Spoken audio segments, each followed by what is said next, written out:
Всем привет! В этом видео попробуем найти причину скрипа при повороте руля налево. Смотрите, поворачиваю руль налево. Именно когда в левую сторону крутишь, все время вот такой вот скрип. И он раздается где-то в районе рулевой рейки под левой аркой. Так что, я думаю, быть может, мы сейчас туда залезем, снимем рулевой наконечник, тягу и, быть может, найдем эту причину непонятного скрипа. Либо заменим наконечник, тягу, и может все и пройдет.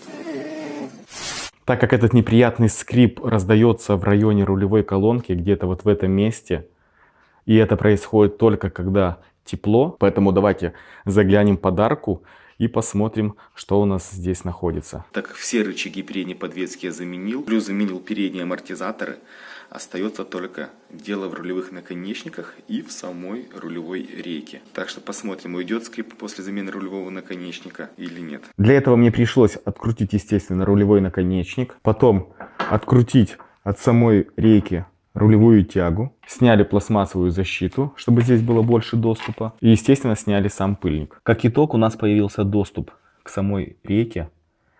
Именно вот здесь, где-то в этом районе происходит скрип. Возможно, скрипит именно вот там в глубинке, поэтому я сейчас всю эту вот старую желтую смазку поубираю, забью новой смазкой и посмотрим, быть может, этот скрип исчезнет.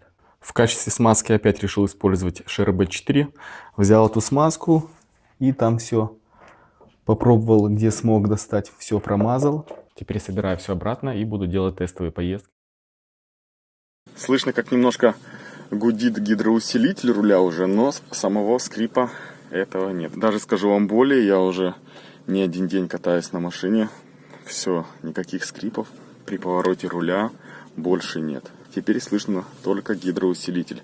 Но я думаю, до него мы уже доберемся в следующих видео.